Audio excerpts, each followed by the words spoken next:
والعاقبۃ للمتقین والصلاة والسلام علی سید الانبیاء والمرسلین وعلی آلہ واصحابہ اجمعین اما بعد اعوذ باللہ من الشیطان الرجیم بسم اللہ الرحمن الرحیم قل بفضل اللہ وبرحمتہ فبذلک فلیفرحوا صدق اللہ العظیم وصدق رسولہ النبی الکریم الامین ان اللہ وملائکتہ یصلون علی النبی یا ایہا الذین آمنوا صلوا علیہ وسلموا تسلیما الصلاۃ والسلام علیک یا سیدی یا رسول اللہ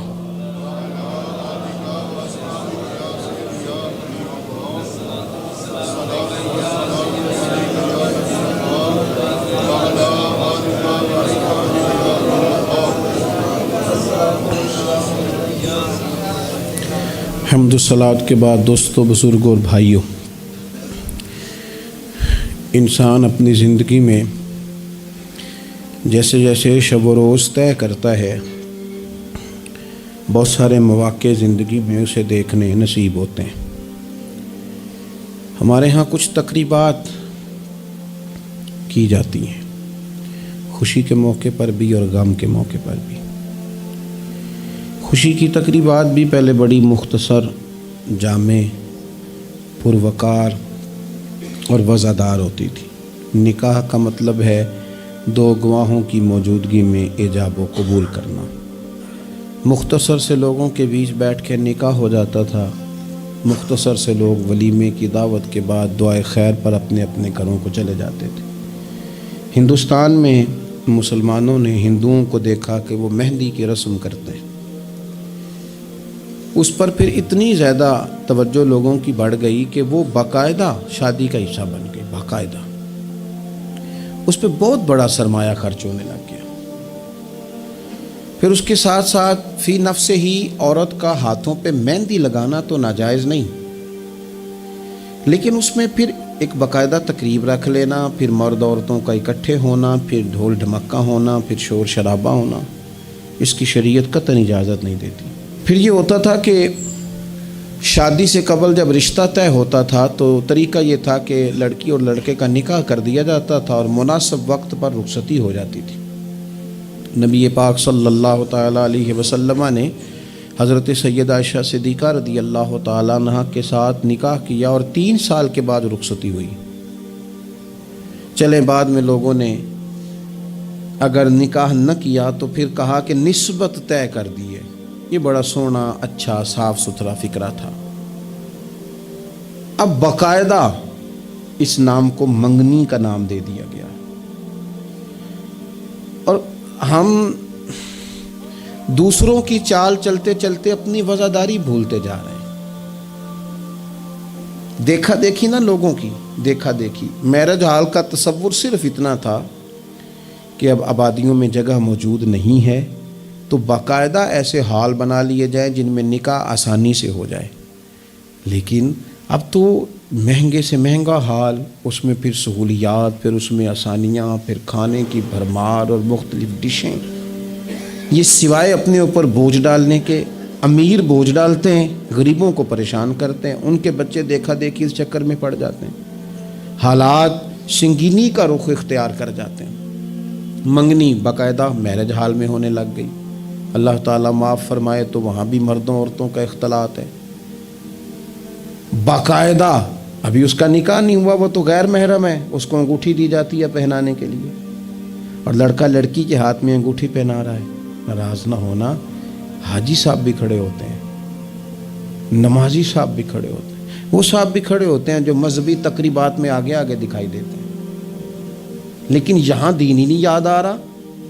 کوئی شخص کلام کرنے کو تیار ہی نہیں ہے کہ میاں یہ تو حرام ہے، حرام ہے، اشد حرام ہے۔ جب تک ان کا نکاح نہیں ہو جاتا یہ ایک دوسرے کے لیے محرم نہیں ہے، لیکن کوئی روکنے والا نہیں۔ تقریبات بڑھتی گئیں، بوجھ بڑھتا گیا، بہت بڑا سرمایہ۔ ویسے بھی مسلمان نے کوئی اس کی تو زندگی بڑی بامقصد ہے، اس نے کوئی یہاں الجھ کے تو نہیں نہ رہ جانا۔ پھر اور باتیں بڑی، سالگرہ ایک پورا وتیرہ اختیار کر گئی ہے، گھروں کے اندر سرائیت کر گئی ہے، سالگرہ ایک پوری تقریب بن گئی ہے، ایک پورا خرچہ لے گئی ہے وہ۔ کیا مسلمان اتنے اپنے آپ کو فضول سمجھنے لگے ہیں معاذ اللہ کہ وہ فارغ ہیں جس کام میں جو مرضی ایک ماحول بناؤ، اور پھر چلتے طرح طرح کی تقریبات اور طرح طرح کے، یہ فلانا جشن بہاراں آ گیا ہے، تو یہ اپریل فول آ گیا ہے، تو یہ بیماری نیو ایئر نائٹ کی آ گئی۔ میں نے رات بھی کہا تھا، جس قوم کی بچیاں کشمیر میں روز روتی ہوں وہ جشن منائے گی سڑکوں پہ نکل کے، جن لوگوں کے بھائی برما میں کاٹ دیے جاتے ہوں وہ جشن منائیں گے۔ او خدا کے بندو، لوگوں نے تو تنقید کر کے چپ کر گئے، تنقید کر کے۔ دیکھو جی، عرب شریف والوں نے وہاں سینمے کھلوا دیے، تم تو تنقید کر کے چپ کر گئے نا۔ یہ وہ مقام کرب ہے، یہ وہ مقام خوف ہے۔ جب عرب کی دھرتی پہ عورتیں ناچیں گی تو مجھے بتاؤ نا، امام حسین کے دل پہ کیا گزرے گی؟ امام حسن کو کیا اس سے اذیت پہنچے؟ آپ کو پتہ ہے سیدہ پاک کو کتنی تکلیف ہوگی، مولا کائنات کو کتنی ہوگی، عثمان غنی کو، فاروق اعظم کو، صدیق اکبر کو۔ تمہیں پتہ ہے یہ عرب کا ملک کسی ایک شخص کی حکومت کی جگہ نہیں ہے، یہ کسی خاندان کا نہیں ہے، کسی قبیلے کا نہیں ہے، کسی سیاستدان کا نہیں ہے۔ یہ عرب شریف تو میرے نبی پاک کا وطن ہے۔ اس وطن میں جب گانے باجے ہوں گے، ڈھول ڈھمکے ہوں گے، تماشے ہوں گے، حضور کے قلب نور کو کتنی تکلیف ہوگی۔ اور ہم ہیں کہ مذاق بنا ہوا ہے۔ کہاں ہیں وہ لوگ جو روز کہتے تھے موویاں بنا کے غریب لوگوں کو پکڑ کے کہتے تھے یہ فلانی غلط حرکت کر رہا ہے، یہ فلانی۔ تمہارا فتویٰ غریب کے حق میں اور ہے اور امیر کے حق میں اور ہے۔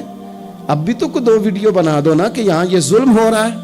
اور جب سال گزریں تو قومیں اپنا حساب کرتی ہیں، اور میرا اور آپ کا سال وہ گزر رہا ہے جہاں قرضہ زیادہ لے لیا گیا ہے، جہاں قومیں گروی رکھی جا رہی ہیں، جہاں ہمارا ہر پیدا ہونے والا بچہ مقروض پیدا ہوتا ہے، لیکن مزاج بن گیا نا بس مناؤ، جو ملتا ہے اسے مناؤ۔ یہ کس نے شوق پیدا کیا ہمارے بچوں کے اندر روز شادیوں پہ جانے کا، تیار ہو کے جانے کا؟ کس نے شوق پیدا کیا؟ بڑوں نے۔ نہ مانے بزرگ، بڑوں نے شوق پیدا کیا۔ ہم نے ابلاغ اس طرح کا کیا، او کدی موقع آنا ہوں ہے ہن اوتھے بھی نہ جائیے، ورنہ ہمارے بچوں میں شوق کبھی نہ آتا۔ ہم نے ابلاغ کیا ہے، ہم نے توجہ دلائی ہے۔ بچے چھٹیاں کر رہے ہیں، یہ ہم پریشان ہیں ان دنوں میں، پیپر بچوں کے قریب ہیں مدرسے کے، اور چوتھے دن کو بچہ درخواست لے کے آ جاتا ہے فلانے کی شادی ہے، فلانے کی شادی ہے۔ میرے ابا جی کہا کرتے تھے، تھوڑے سے ہم بڑے ہوئے تو ابا جی شادی پہ جانا ہے تو کہتے تھے جوان منڈیاں دا کی کام میں ویاواں تے جانے دا، ہم جائیں گے نا تمہاری اماں جائے گھر رہو آرام سے۔ ہمارے پرانے بزرگ اس طرح کی تربیت کرتے تھے، کہتے تھے تمہارا مطلب کیا، اس شادی پہ تم نے کیا کرنا؟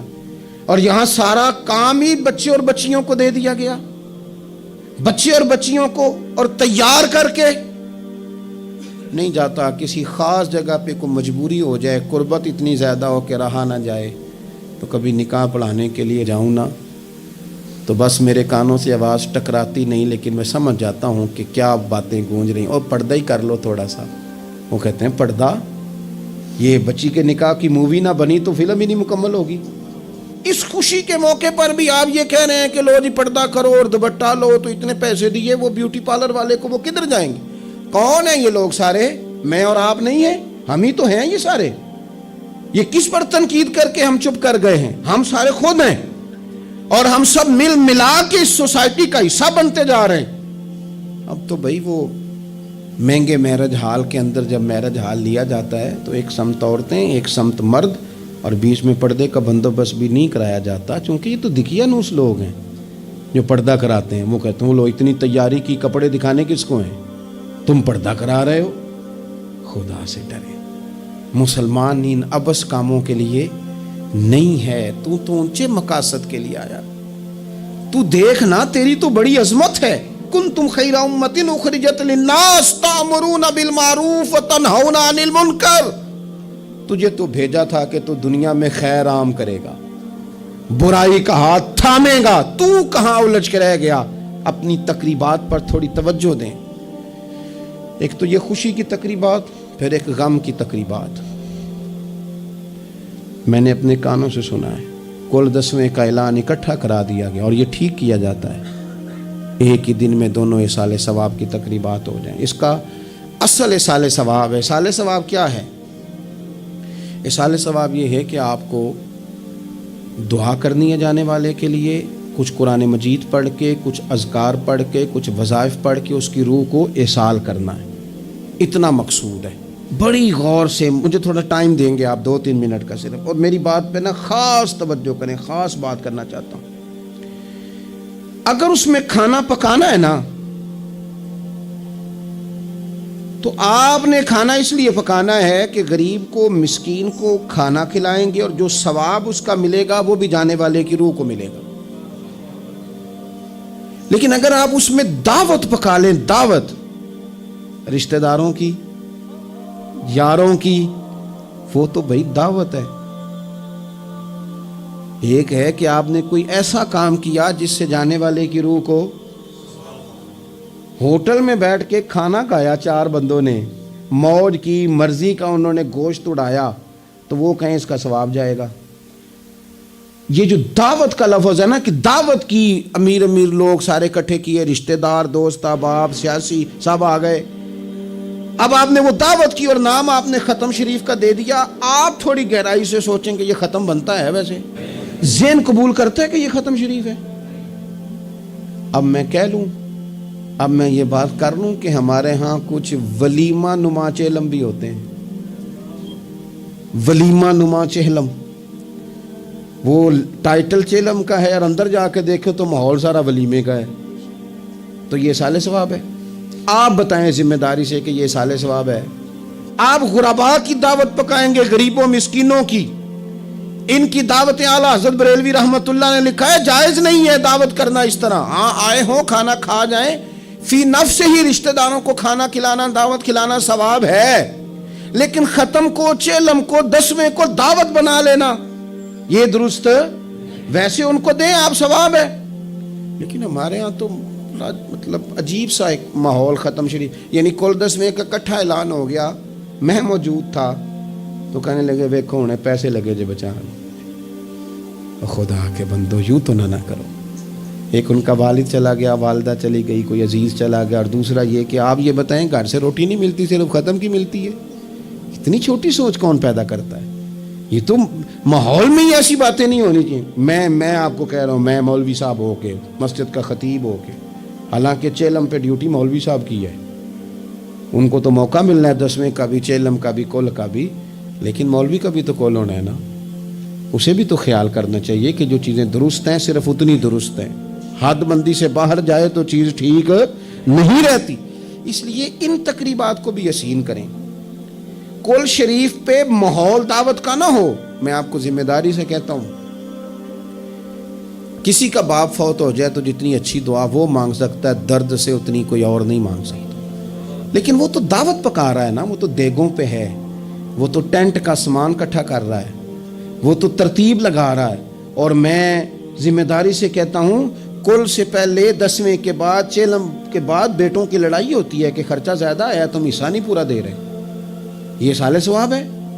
تیرے ذمہ 25,000 ہے، تیرے ذمہ 30,000 ہے، یہ اصال ثواب ہے؟ یہ غلط چیز ہے، کیونکہ آپ، ایک ماحول ہے دعوت کا، ایک ماحول ہے دعا کا، ان دونوں میں فرق ہے۔ جہاں دعا کا ماحول ہوگا نا، وہاں نہیں یہ ٹینٹوں کا چکر، روٹیوں کا چکر، یہ آنے جانے والوں کا چکر، میرج حال، وہاں نہیں، وہاں تو لوگ قرآن شریف پڑھیں گے، وہاں تو گھر والے بھی بیٹھ کے تسلی سے تسبیح کریں گے، اور پھر تسلی سے آنسوؤں سمیت رب کی بارگاہ میں دعا کریں گے۔ دعوت اور دعا کا ماحول ہی الگ الگ ہے۔ اس لیے جو ہماری تقریبات اصال ثواب کی ہیں، اور پھر میں آپ سے عرض کروں، امیر بڑے بڑے چہلم کرتے ہیں، غریبوں کو مشکل میں ڈال دیتے ہیں، مشکل میں، پتہ نہیں بیچاروں کا بیماری پہ کتنا کو خرچ ہو گیا ہے، کہاں کہاں سے قرضہ اٹھایا ہے، کتنی تکلیف صحیح ہے۔ پھر آپ نے کل شریف پہ بھی بہت بڑا اہتمام کا کہہ دیا، پھر 10ویں پہ بھی کہہ دیا، پھر چہلم پہ بھی کہہ دیا۔ نہیں کچھ لوگ زبان سے کہتے لیکن بڑی تکلیف میں آ جاتے ہیں، بڑی آزمائش، بڑی ساری دکھ بھرا معاملہ ہوتا ہے۔ اور میں نے دیکھا ہے، چونکہ میرا شعبہ ہے، میں نے قریب جا کے دیکھا ہے، لوگ سوال جواب کر رہے ہوتے ہیں، جناب آپ کیسے کر کے کریں، کس کو دکھ بتائیں؟ ایک ماں کے جانے کا دکھ، باپ کے جانے کا دکھ، بھائی کے جانے کا دکھ، اور ایک یہ والا دکھ۔ نہ کریں یہ کام۔ ہمارا دین جہاں ہمیں تکلیف نہیں دیتا، اپنے آپ کو تکلیف میں نہ ڈالیں۔ اصالِ ثواب ضرور کریں، فی نفس ہی اس کا بہت اجر و ثواب ہے، لیکن مشقت والا کام میں درد سے کہ غریبوں کا بھلا کر دو، پر ان کو جا کے مشورہ دو کہ یار مہربانی کرو، ایک ہی ختم کافی ہے، بڑا ختم کل والے دن ہو گیا، اب جائیں لوگ اپنے گھروں کو، چیلم والے دن بس ٹھیک ہے۔ میں تو آپ کو مشورہ دوں گا کہ آپ کسی مسجد میں گھر سے سارے لوگ چلے جائیں، مسجد کے نمازی بیٹھے ہیں وہاں جا کے آپ کہیں جناب قاری صاحب یہ تھوڑا ختم شریف پڑھ دیں۔ آپ کو بہت بڑا اعلان کرانے کی بھی ضرورت نہیں، آپ ختم شریف پڑھ دیں۔ دیکھو نا میرے نبی پاک صلی اللہ علیہ وسلم، اللہ کرے حضور کی ادائیں نور بن کے ہمارے دلوں میں اتر جائے اور وہ نہ اندر رہ جائیں ہمارے۔ یہ دیکھو اصالِ ثواب، حضرت سیدنا سعد بن معاذ رضی اللہ تعالیٰ عنہ کا وصال ہو گیا، قربان جائے، نصیب دیکھو، حضور ان کی قبر پر کھڑے ہو گئے، قبر میری تے میرے اپیرا جے کر پامیں پھیرا، حضور قبر پہ کھڑے ہو گئے، اور پھر نبی کریم نے تسبیح پڑھی، پھر تحلیل پڑھی، پھر تکبیر پڑھی، دیر تک پڑھتے رہے۔ پھر حضور نے پتہ کیا فرمایا؟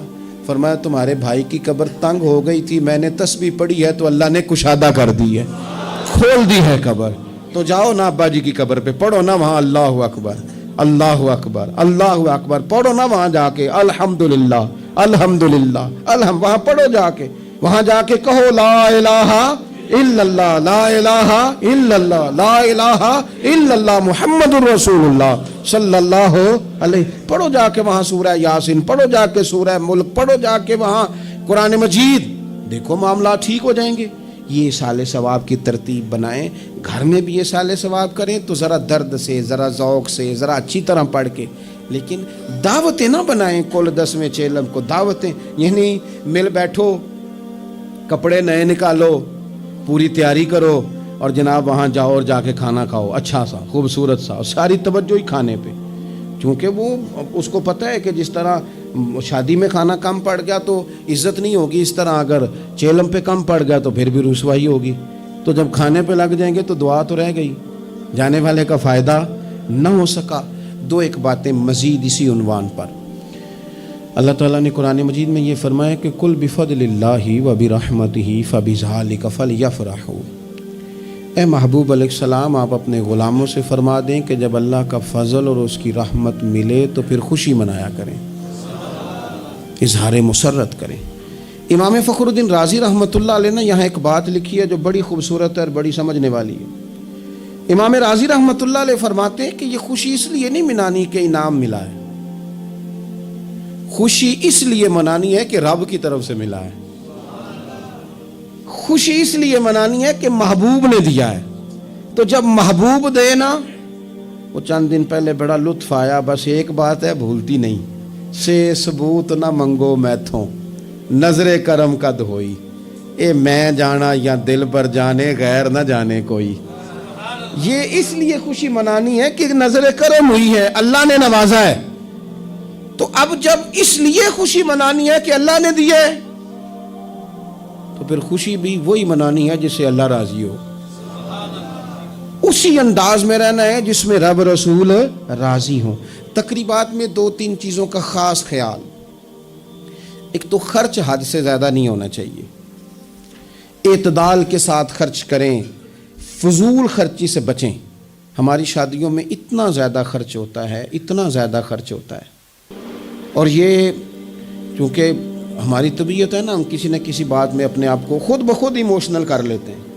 میرا پہلا منڈا ہے تو میں زور لانا ہے، سارے چاہ کرنے، پھر میرا آخری ہے تو ہن بھی میں سارے چاہ، او دیکھو جی آخری شادی ہے، او یہ آخری نہیں ہے میرے بھائی، کس نے آپ کو کہا؟ دعا کریں نا اللہ بیٹے کو بھی بیٹے دے، اللہ بیٹے کو بھی بیٹیاں دے، ان کی بھی شادیاں ہوں، تو آخری تو نہ ہوئی، کیوں مطلب آپ بلا وجہ اپنے آپ کو خود بخود ایموشنل کر کے، اور یہ اتنی کبھی طبیعت ہے بعض لوگوں کی کہ وہ کہتے ہیں وہ دکھانا ہے آج.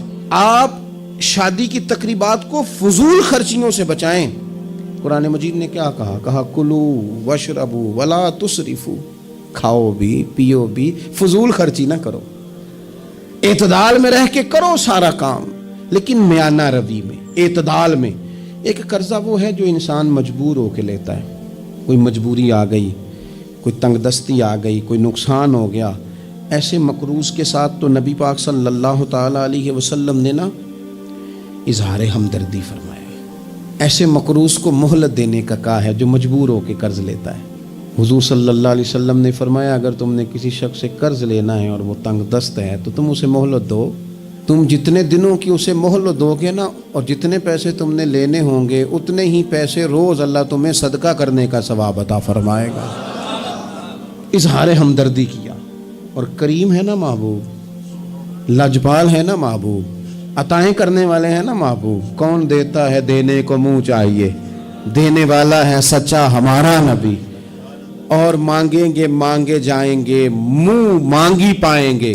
سرکار میں نہ اللہ ہے نہ حاجت اگر کی ہے. حضور فرماتے ہیں ابن ماجہ میں محبوب کریم علیہ السلام کا فرمان موجود ہے. محبوب فرماتے ہیں میں مومنوں کی جانوں سے بھی زیادہ قریب ہوں. اگر میرا کوئی مسلمان مومن میرا امتی فوت ہو جائے اور اس کے ذمہ قرض ہو تو مجھ سے آ کے لے لینا، میں اپنے امتی کا قرض ادا کر دوں گا. اور حضور سید عالم صلی اللہ تعالیٰ علیہ وسلم، میں پھر کہہ رہا ہوں اس میں کئی روایات آپ کے سامنے رکھ سکتا ہوں.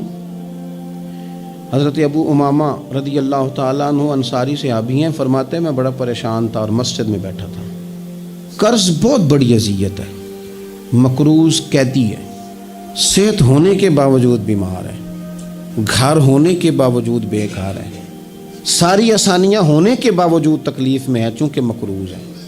ہر وقت کی اذیت ہے، ہر وقت کی ٹینشن ہے. حضرت ابو امامہ رضی اللہ عنہ فرماتے ہیں میں مسجد میں بیٹھا تھا، قربان جائیں نبی کریم علیہ السلام تشریف لائے اور محبوب کے میٹھے اور مد بھرے جملے، کک سواد نہیں مشری اندر اسی کھنڈا بھی چک ڈٹھیاں، انہاں ساریاں شیواں نالوں گلاں سجن دیاں مٹھیاں. محبوب نے فرمایا ابو امامہ کیا بات ہے یار، یہ وقت نہیں مسجد آنے کا، اور اس وقت کے اندر میں تمہیں مسجد میں دیکھ رہا ہوں، اس وقت کیوں بیٹھے ہو؟ عرض کرنے لگے حضور مجھے قرض نے پریشان کر دیا، آزمائش میں آ گیا. حضور کیا کروں؟ تو نبی کریم نے فرمایا میں تمہیں دعا سکھاتا ہوں نا. حضور نے دعا سکھائی، کہاں پڑھو اللہم انی اعوذ بک من الہم والحزن واعوذ بک من العجز والکسل واعوذ بک من الجبن والبخل واعوذ بک من غلبۃ الدین وقہر الرجال. فرمائے اس دعا کو پڑھا کرو اللہ خیر کر دے گا. حضرت ابو امامہ فرماتے ہیں لوگوں میں نے یہ دعا پڑھی، میرے نصیب دیکھو پڑھی میں نے پر سیکھی میں نے ڈائریکٹ حضور سے ہے.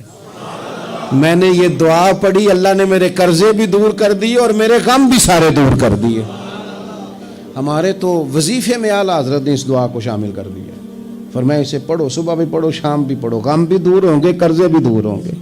اور یہ روایت سنن ابو داؤد شریف میں موجود ہے. عزیز بھائی نبی پاک اظہار ہمدردی کرتے، لیکن جو بندہ جان بوجھ کے قرضہ لے، جان بوجھ کے قرضہ لینے سے مراد کیا ہے؟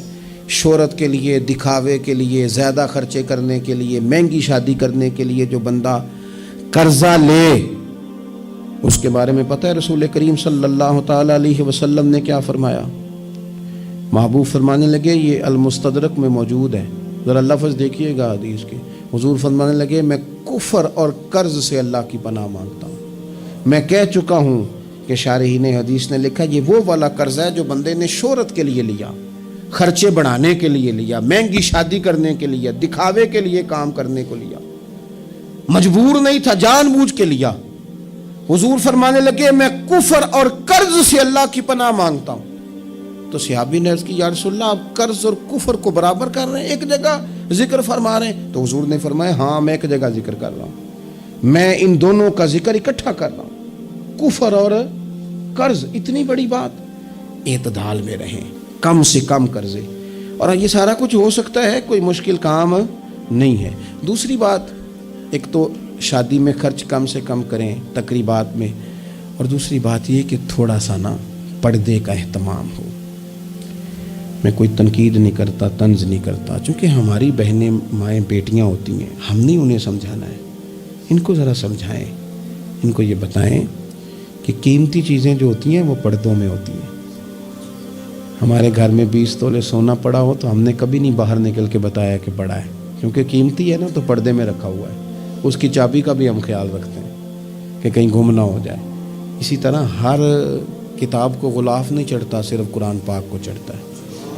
انہیں بتاؤ کہ ساری بیویاں پردہ نہیں کرتی، صرف سیدہ عائشہ صدیقہ کی کنیزیں کرتی ہیں، صرف سیدہ فاطمہ کی کنیزیں کرتی ہیں رضی اللہ تعالی عنہما۔ تھوڑا سا نا پردے کا اہتمام۔ شادی بیاہ پہ تو بالکل ہی معاملہ گڑبڑ ہے، اور پوری تیاری کر کے عورتیں معاذ اللہ آ جاتی ہیں، اور یہ تو روکنا ہے ان کے ورثاء نے، ان کے جو ولی ہیں۔ عورت نے جو بناؤ سنگار کرنا ہے وہ تو گھر میں اپنے خامد کو دکھانے کو کرنا ہے، تو وہ گھر میں کرے جب اس کو ضرورت ہو، لیکن اس طرح سے لے کر کے اس کو بیاہ میں جانا، شادی میں جانا، مہندی کی تقریب میں جانا، یہ نہ عقلاً ٹھیک ہے، نہ نقلاً ٹھیک ہے، نہ تہذیب کے طور پر ٹھیک ہے، نہ سوسائٹی میں مہذب لوگ اس طرح کا کوئی کام کرتے ہیں۔ سنو، نبی پاک صلی اللہ تعالی علیہ وسلم نے ارشاد فرمایا، شرک کے بعد جو سب سے بڑا گناہ ہے وہ بدکاری ہے، بے حیائی ہے۔ اور نبی پاک علیہ السلام نے فرمایا کچھ عورتیں ایسی ہیں جو لباس پہن کے بھی ننگی ہیں۔ فرمایا یہ وہ عورتیں ہیں جنہیں اللہ تبارک و تعالی جنت کی ہوا بھی عطا نہیں کرے، خوشبو تک نہیں ملے۔ ان کو یہ سمجھائیں۔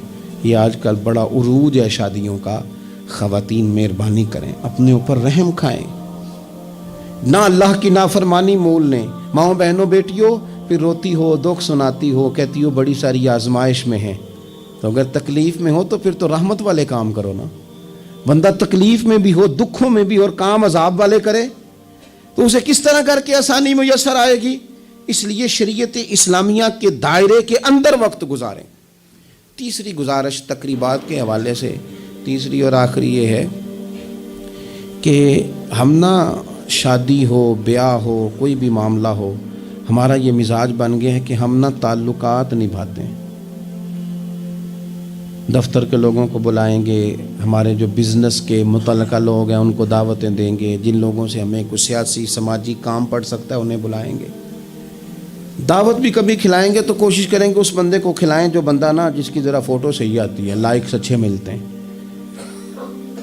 اسی طرح کا معاملہ شادی میں ہم نے کر لیا ہے، صرف اپنے فائدہ دیکھ کے، نفع دیکھ کے، بلکہ اخباروں میں بعض میں خبر آتی ہے فلاں کے بیٹے کا ولیمہ سیاسی اجتماع بن گیا، غرباء کو موقع نہیں ملتا۔ ہمارے استاد صاحب بات سنایا کرتے تھے، وہ فرماتے تھے کہ ایک آدمی کو کسی نے بلا لیا شادی پہ، تو کسی گیراج میں کسی ورکشاپ پہ کام کرتا تھا، تو وہ نہ وہیں سے کپڑے نہ بدل سکا، انہی کپڑوں میں وہ اسی طرح آلودہ تھے کام کے ساتھ۔ اس نے کہا کہ اگر میں گھر گیا تیار ہونے تو وہ لیٹ نہ ہو جاؤں، تو اسی طرح چلا گیا۔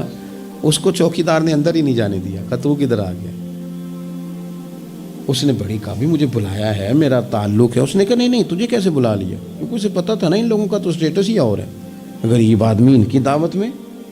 اس نے کہا جا، تجھے نہیں بلایا، اندر ہی نہیں گھسنے دیا۔ اب وہ جلدی سے گاڑی بھگا کے گھر گیا، وہ کاٹن شاٹن مایا شایا تگڑے کپڑے، ویسٹ کوٹ، اچھے طرح سوٹ بوٹ پہن کے جب وہ واپس لوٹا نا تو اس نے جناب خود سے اسی چوکیدار نے خود دروازہ کھولا، اندر بھیجا۔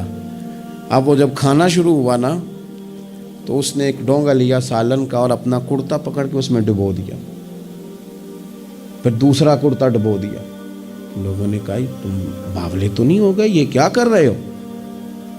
اپنے کپڑے آلودہ کر رہے ہو سالن سے۔ کہنے لگا میری تو دعوت نہیں، دعوت تو کپڑوں کی ہے، اگر میری ہوتی تو مجھے تو پہلے بھی داخل ہونے دیتے، یہ تو ان کپڑوں کی دعوت ہے میاں، تو یہ چونکہ ان کی دعوت ہے تو انہیں کہہ رہا ہوں کھاؤ کھانا، میری تو ہے ہی نہیں دعوت، ان کو کھانا چاہیے۔ اس لیے کہ یہاں تو گاڑیوں کی دعوت ہے، یہاں تو کوٹھیوں کی دعوت ہے، یہاں تو دعوت اس بات کی ہے کہ بڑی پجاروں میں کون آیا ہے؟ رسول کریم صلی اللہ تعالی علیہ وسلم نے فرمایا ولیمے کے کھانوں میں بدترین کھانا، یہ صحیح بخاری ہے، فرمایا ولیمے کے کھانوں میں سے بدترین کھانا وہ ہے اس میں امیروں کو تو بلایا جائے پر غریبوں کو نہ بلایا جائے، وہ بدترین دعوت ہے۔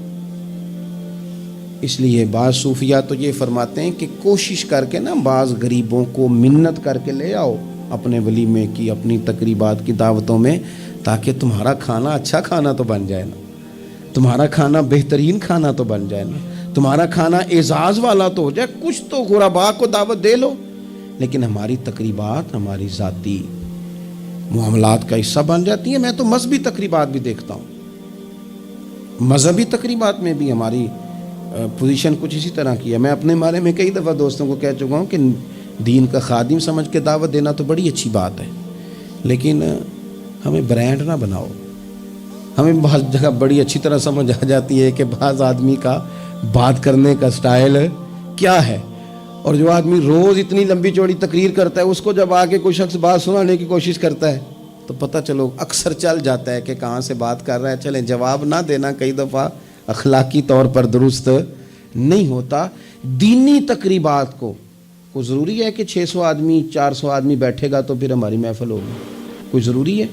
اس لیے تو غریب آدمی نے جلسے کو ہاتھ ڈالنا ہی چھوڑ دیا، جلسہ مہنگا ہی بڑھا ہے۔ غریب آدمی نہیں یہ کام کرتا، وہ کیسے محفل کرے گا؟ وہ تو آپ ساؤنڈ والے کے پاس جائیں تو کہتا ہے دور بدل گیا ہے، اب کہاں 1500 میں ساؤنڈ لگتا ہے۔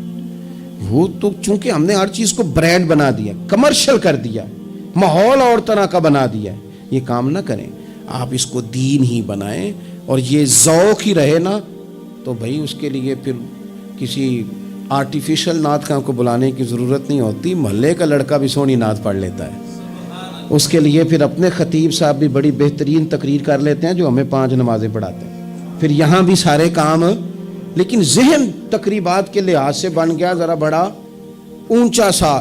دین اپنی ذاتی حیثیت رکھتا ہے، اپنی تقریبات کو شستہ کریں، سنجیدہ کریں، صاف ستھرا کریں، جتنی بھی قباحتیں ہیں، اخلاقی ہیں، مالی ہیں، ان کو دور کریں۔ ہم مسلمان ہیں، مسلمان بڑا سنجیدہ سا ہوتا ہے، سونا سا ہوتا ہے، اس کے رویے بڑے میٹھے ہوتے ہیں، اس کے آنے جانے کے معاملات میں شائستگی ہوتی ہے، اسے دیکھ کے پتہ چلتا ہے کہ یہ رسول اللہ کا ماننے والا ہے، یہ نبی کریم علیہ الصلوۃ والسلام کا تربیت یافتہ امت ہے۔ اللہ تعالیٰ سمجھ عطا فرمائے۔ آخر دعوانا الحمد للہ۔